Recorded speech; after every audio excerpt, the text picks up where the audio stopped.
আজকে নতুন বছরে ব্ল্যাঙ্কেট দিয়ে তৈরি করে ফেলেছি বেবির জন্য একটা শীতের সোয়েটার। তো বলো তো কেমন হয়েছে? এটা কিন্তু মিশো থেকে শুধুমাত্র 150 টাকা দিয়ে কিনেছি। নতুন জামা পরছি, তোমরাও নতুন জামা টপি পরবা, নাহলে ঠান্ডা লেগে যাবে। আর লাইক সাবস্ক্রাইব লিস্টে পাইট করে দাও, ভালো করে বলো। লিস্টে পাইট করে দাও।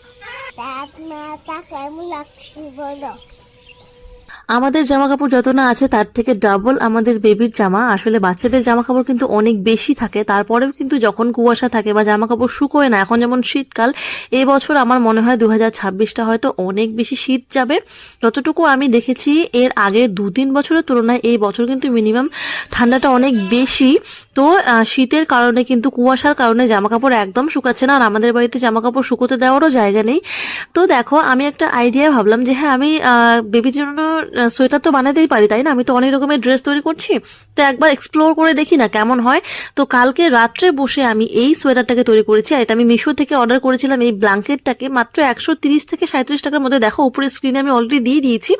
তো ওটা দিয়ে সোয়েটার তৈরি করলাম, তার সাথে একটা টুপি তৈরি করে দিয়েছি। বলো তো কেমন হয়েছে?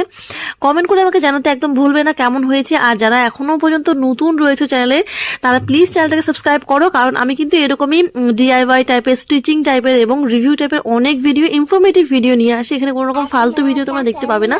তো প্লিজ কমেন্ট করে জানিয়ে দিও ভিডিওটা কেমন হয়েছে, লাইক করে দিও এবং তোমার বন্ধু বান্ধবদের সাথে অবশ্যই শেয়ার